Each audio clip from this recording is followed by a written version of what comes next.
Чытанне святого Евангелия паводле Матвея. Радаслоўе Езуса Христа, сына Давіда, сына Абрахама.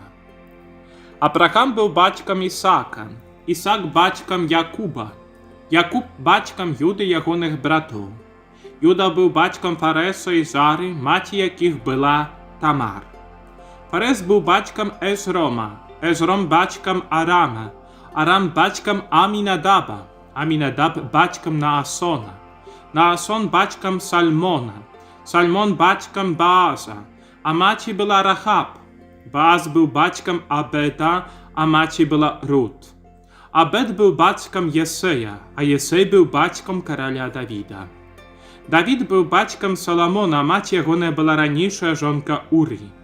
Саламон быў бацькам Рабаама, Рабаам бацькам Абія, Абі бацькам Асы, Аса бацькам Язафата, Язафат бацькам Ярама, Ярам бацькам Осі, Осія бацькам Ятама, Ятам бацькам Ахаза, Ахаз бацькам Езехі, Езехія бацькам Манасеса, Манасес бацькам Амона, Амон бацькам Йосі, Йосія бацькам Єхоні і ягоных братоў падчас вавілонскага перасялення.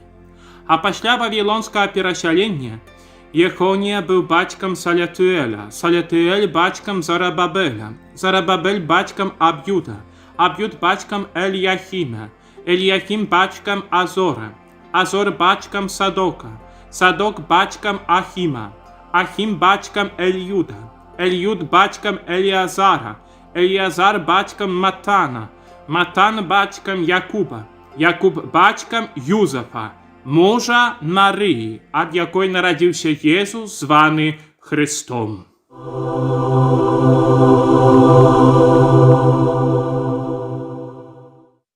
Христос нарадзіўся! Славім Яго! Дарагія браты і сёстры, як жа ж сёння нам пашанцавала, што гэтая пятнічная лекцыя дывіна прыпадае ва ўрачыстасць нараджэння Пана нашага Езуса Христа у дзень, калі нараджаецца Бог у Бэтлееме.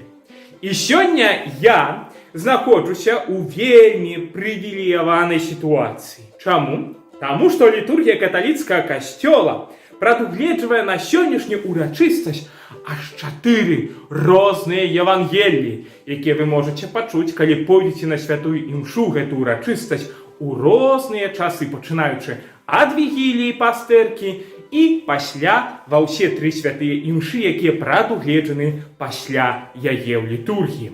Дык вось, выбираючы сённяшняе Евангелие, я, конечно же, мог пайсці такой простой дорожкой, выбрать Евангелие, где там апавядаецца, як Христос нарадзіўся, як прыйшлі пастушкі, прыляцелі анёлкі, пачалі спеваць хвала на вышынях Богу і распавесці вам яшчэ раз у пэўным сэнсе ту гісторыю, прыгожую гісторыю нараджэння Бога.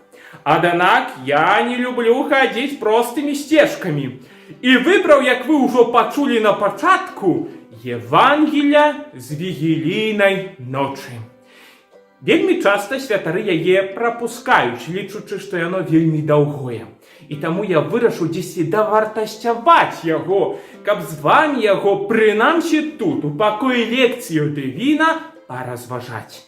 І так, Евангелие, якое называецца радаводам Пана нашага Езуса Христа, Евангелие паводле евангеліста Матвея. Гэты урывак святога Евангелія, які змешчаны ўжо на пачатку святога пісання ад Матвея, ён вельмі часта вернікаў зняхвочвае. Не вельмі часта ў смаргоне дзеляцца некаторыя, якія пачалі менавіта з Матвеевага Евангелія чытаць аповесць пра Езуса Христа, што чытаючы радавод, ужо больш не хацелася ведаць, што там далей. І дзесьці задаюцца шматлікія з людзей, думаю, што некаторыя з вас такім пытаннем. Дык на што нам пералік гэтых архівальных даных пра Езуса Христа? Браты і сёстры, вам скажу на самым пачатку адну рэч, якую вам дзесьці павінна ўзяць вельмі блізка да сэрца. У святой кнігі Бібліі няма аніводнай кнігі, аніводнай главы, аніводнага верша, аніводнага слова, які не мае вартасці. Усё ў святой Бібліі мае свой сэнс, мае сваю сімволіку і, што самае галоўнае, духоўны скарб. Таксама, браты і сёстры, сённяшняе, на першы погляд, цяжкое Евангелие, таксама гэты вельмі карысны для нашых душаў скарб мае. Добры і міласэрны Бог з'яўляецца як бы такім вопытным ювелірам, які ў непрыкметных сейфах хавае самыя каштоўныя пярліны і камяні. Таму на першы погляд у непрыкметных вершах Бібліі, у такіх цяжкіх старонках Бібліі Бог можа схаваць штосьці вельмі каштоўнае і важнае для нас. А мы вельмі часта паступаем вельмі неправільна. Бо дзесьці сустракаючы ў Бібліі штосьці цяжкое, штосьці, што мы не разумеем, то мы гэта проста абмінаем, прапускаем, думаем, а не будзем гэта чытаць, распачнем адразу ад того і гэтак далей. Людзі, так неправільна рабіць. Калі штосьці ў Бібліі нам не зразумела, калі штосьці цяжка, трэба да гэтага вяртацца зноў і зноў і далбіць гэта, просячы Духа Святога і Найсвяцейшую Панну Марыю, каб нам гэта растлумачылі, каб мы не ўпусцілі штосьці важнае для нашых душаў. Той Евангелие, якое мы пачулі, гэты урывак пра генеалогію Езуса Хрыста, у жыдоўскай традыцыі называецца таледот. І мы ў Бібліі знаходзім гэтых таледотаў, гэтых радаслоўных вельмі шмат. А раз штосьці ў Бібліі паўтараецца, гэта значыць, таксама хоча нам на нешта звярнуць увагу, каб мы больш глыбей зразумелі сэнс гэтых рэчаў. Дык вось, асаблівую папулярнасць таледоты ў жыдоў дзесьці пачалі набіраць пасля вяртання з вавілонскага палону. Менавіта тады, праз тое, што шмат гадоў жыды былі ў няволі, яны ў пэўным сэнсе змяшаліся. І як з перспектывы радаслоўнай, таксама з перспектывы рэлігіі.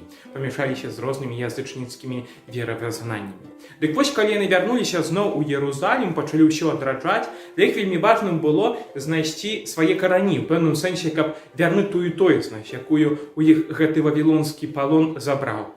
Асаблівым чынам трэба было знайсці тых, хто мае чыстую радаслоўную, хто дзесьці павінен быць часткаю таго роду, які называўся левітамі. Для чаго? Каб з гэтага роду выбраць тых мужоў, якія стануць святарамі, стануць новымі слугамі адноўленага Єрусалімскага храму. Дык вось, галоўная мэта таледота – гэта паказаць этнічную чыстасць. І дзесьці, разумеючы гэтую традыцыю жыдоў пра таледот, успамінаецца мне пэўная такая падзея з гісторыі, менавіта з гісторыі Францыі. Думаю, усе мы ведаем караля Людовіка XIV, таго Людовіка, які называў сябе сонцам, які падараваў Францыі вялікую хвалу ўплываў. Дык вось, менавіта дзякуючы Людовіку быў пабудаваны Версаль, а менавіта была такая вялікая разбудова з паляўнічай рэзідэнцыі яго бацькі ў вялікі горад, які стаў цэнтрам яго ўлады, ягонай славы. Дык вось, у Версалі ён выдаў пэўны такі указ, менавіта таго, каб кожная знаць французская павінна ад гэтага моманту сваю прыналежнасць да дваранства даказаць.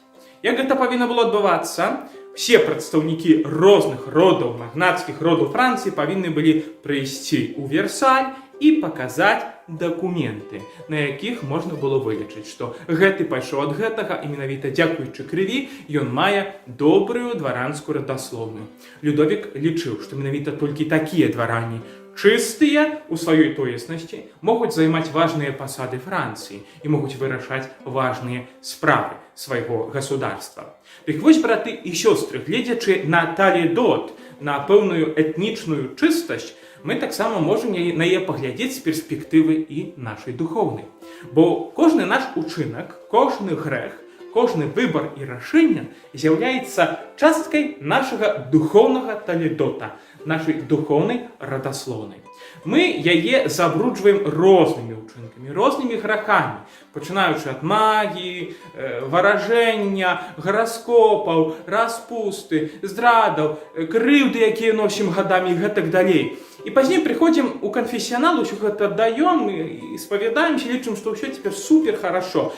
Яно-то супер, Бог усё прабачае, ён міласэрны. Гэта я не пастаўлю пад знак запытання, абсалютна не. Але трэба дзесьці таксама сабе ўсвядамліваць, што нягледзячы на тое, што мы атрымалі прабачэнне, усе гэтыя рашэнні і ўчынкі, яны ўжо, хочучы не хочучы, упісаны ў нас духоўны таледот, у нашу радаслоўную.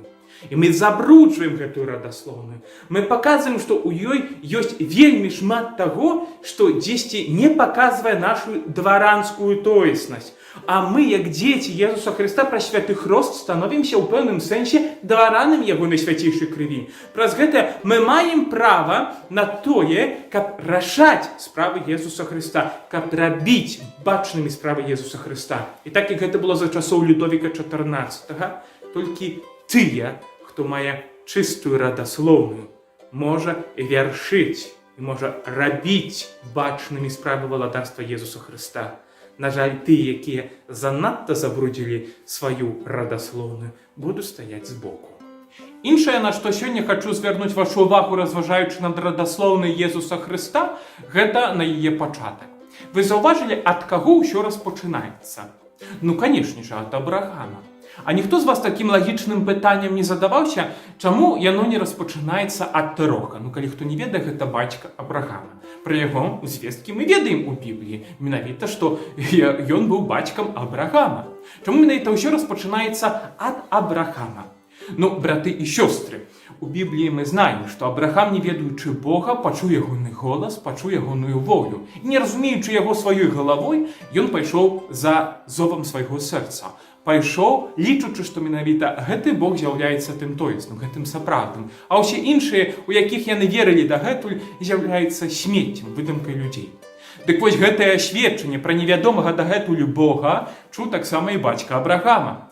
Аднак не пайшоў з сынам, не кінуў тую зямлю, якой жыў, тое, што меў, не пайшоў за чымсьці новым, не распачаў штосьці новае з новым Богам. Застаўся на старых смеццях, старымі верамі, старымі грахамі, са старым жыццём. І праз гэтае быў выкрэслены менавіта з радаслоўя Месіі. Толькі той, хто адкідае ўсё дзеля свайго Бога, можа быць, мець гэтую годнасць, быць упісаным у род Месіі. Браты і сёстры, у пэўным сэнсе мы ўсе кажам, што мы ўпісаныя ў род Езуса Хрыста. І гэта з'яўляецца праўдай, бо ўсе мы адкуплены праз ахвяру на крыжа. Але быць годнымі, каб Бог ад нас штосьці распачынаў, штосьці вялікае, быць у пачатку радаслоўнай ягоных вялікіх дзел у гэтым свеце, гэта значыць быць чалавекам, які можа ўчыніць ахвяру. Гэта значыць адмовіцца ад чагосьці старога, ад пэўных сваіх прывязанасцяў, грахоў, упадабанняў дзеля Бога, дзеля яго плана, які вельмі часта мы не разумеем. За гэта Бог можа паставіць нас у пэўным сэнсе у падмурку сваей святой волі. Іншы момант, на які трэба звярнуць увагу, браты і сёстры, таксама звязаны з нашай уважлівасцю. Бо чытаючы радавод Езуса Хрыста, мы бачым, што ў пэўным сэнсе, так як было паводле традыцыі жыдоў, гэта быў спісак мужчынаў, татаў і іхных сыноў. Той нарадзіў гэта, гэты нарадзіў гэтага і так далей. Але радавод Езуса Хрыста незвычайны, бо мы бачым, што ў гэтым радаводзе сярод мужскіх імёнаў ёсць 5 жаночых. Адно з іх гэта імя Марыя, маці Езуса Хрыста. Але давайте паразважаем з вами, кім з'яўляюцца тыя 4 жанчыны, упісаны ў генеалогію Месіі. Што яны такога зрабілі, што былі дзесьці узятыя і пастаўлены менавіта на гэтым месцы ў радаслоўі Езуса Хрыста. Бо, як заўважым, інных імёнаў маці там няма. Дык вось, першая жанчына, якую мы бачым у радаслоўі Езуса Хрыста, гэта Тамар. З Бібліі ведаем, што яна была нешчаслівай жанчынай, таму што кожны раз, калі выходзіла замуж, яе мужы паміралі. У пэўным сэнсе лічылі, што на ёй ляжыць пэўнае пракляцце. Увогуле, яе тэсць вырашыў яе падманам выгнаць з дому. Лічучы, што пракляцце будзе снята праз тое, што яна зацяжарыць, яна прытварылася куртызанкай і праз падман лягла з іншым мужчынам і зацяжарыла. Іншай жанчынай з'яўляецца Рахаб. Яна ўжо куртызанкай была ад моманту, калі паяўляецца на старонках Бібліі. Яна была куртызанкай Ерыхона. У пэўным сэнсе іх жыццё змяняецца, калі Езус Навін пасылае сваіх шпіёнаў Ерыхон убачыць, што там і як. І калі іх уже пачалі шукаць, хацелі дагнаць, менавіта яна. І Рахаб іх схавала. І праз гэта гэтыя шпіёны паабяцалі, што калі будуць уже гэты там браць Ерыхон, то яна, яе сям'я, яе дом застануцца жывымі. Пасля ўзяцця Ерыхона распачынаецца яе, скажем, навяртанне. Яна пазнала, што гэты Бог, якога прынеслі гэтыя чужаземцы, ён па-сапраўднаму жывы. Так яна пачынае са свайго граху ісці ў пэўным сэнсе да жыцця. Наступная жанчына – гэта Рут.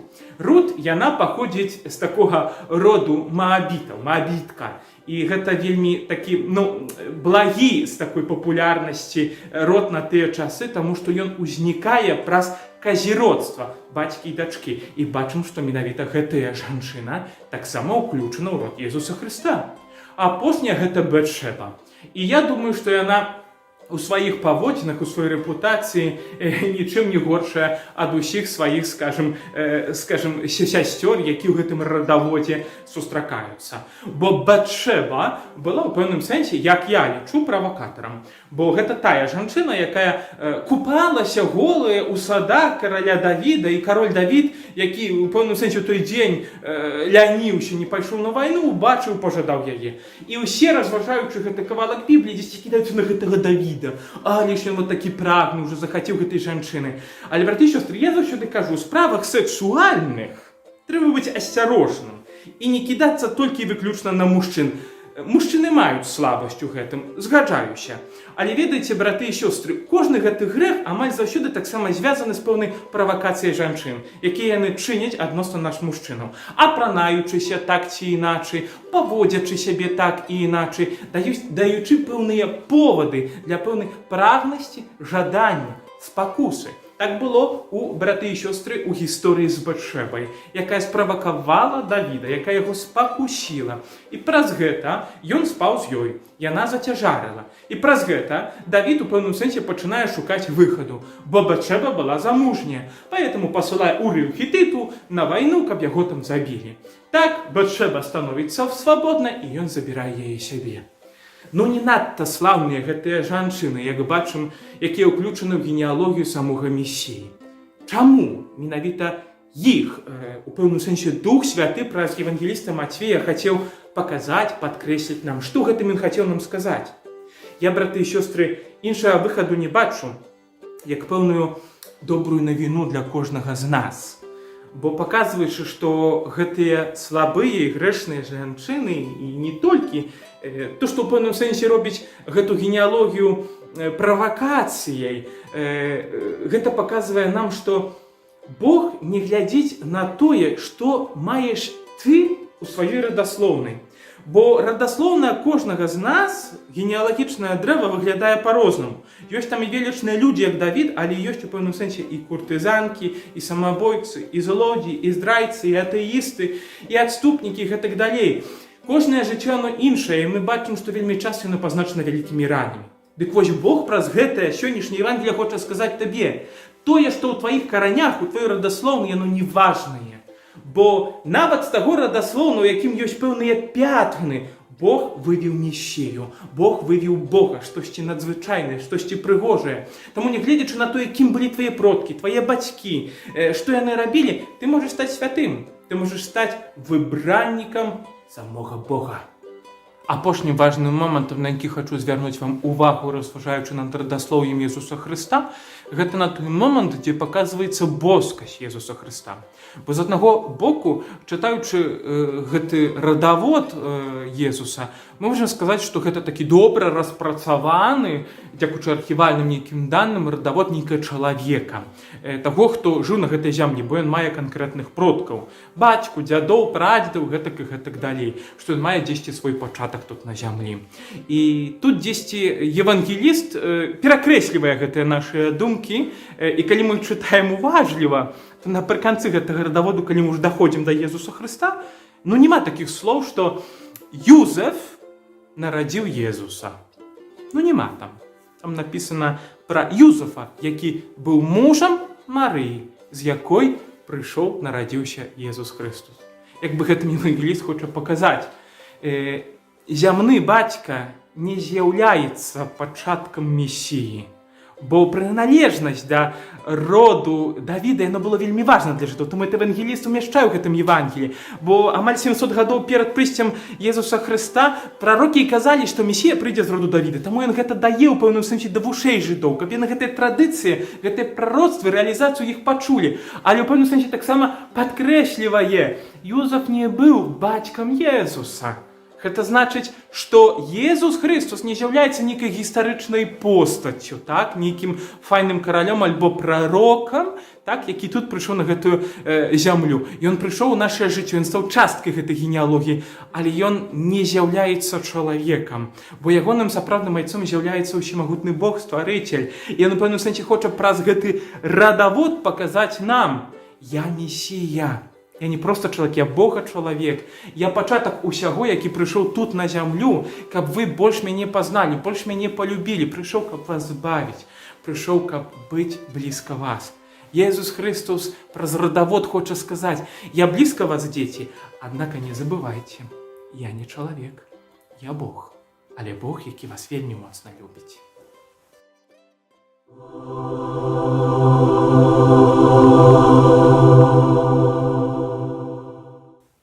Наш добры і міласэрны Езу, асаблівым чынам сёння хочам падзякаваць Табе за тое, што Ты прыйшоў у гэты свет, што стаў часткаю людскога радаводу, што не пагардзіў нашымі грахамі, што не пагардзіў нашымі слабасцямі, нашымі пятнамі ў нашай генеалогіі, стаўся часткаю гэтага грэшнага свету, каб нас прывабіць да сябе, каб нас прыцягнуць да Твайго наймілейшага сэрца. Сёння мы асаблівым чынам хочам падзякаваць за радавод кожнага з нас, за тых людзей, дзякуючы якім мы жывём, за нашых продкаў. Шмат з іх былі недастойнымі, але шмат было тых, якія дапамаглі нам даць добрыя рэчы, магчыма, веру. Дзякуем Табе, дарагі Божа, за кожнага з іх. І калі хтосьці з іх, які ўжо не жыве, не быў дастойны вечнага жыцця праз свае злыя ўчынкі, то просім для іх душаў збаўлення. Езу Христу, дзякуючы Твайму святлу, святлу, якое Ты падараваў Бэтлееме, сёння кожны з нас, кожны чалавек, часткай Тваёй генеалогіі, якой з'яўляецца, можа быць адлюстраваннем гэтага вечнага святла. Дапамажы нам, міласэрны Божа, быць заўсёды святлом, каб мы адбівалі Тваё святое Евангелие ў сваіх учынках, словах, каб нашая любоў да Цябе заўсёды адбівалася любоўю да нашых бліжніх, у якіх Ты таксама жывеш і прабываеш. Амен.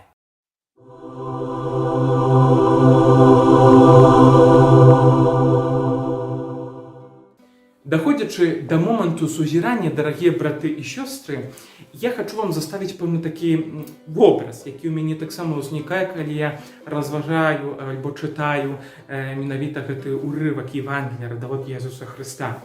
Бо сёння каляды, дзень Раства Христовага, і трэба дзесьці таксама заставіць у гэтай лекцыі дывіна менавіта калядны акцэнцік. Так вось, браты і сёстры, вобраз, які дзесьці асацыіруецца ў мяне сённяшнім урыўкам святога Пісання з іншай святой Вігілійнай, менавіта агеньчыкі, лямпачкі, якія мы вешаем на елачку, якія упрыгожваюць гэтае дрэва, якое размяшчаем каля бэтлеемскіх стаенак у нашых касцёлах, а таксама якія ставім і з такой пяшчотнасцю упрыгожваем у нашых хатах.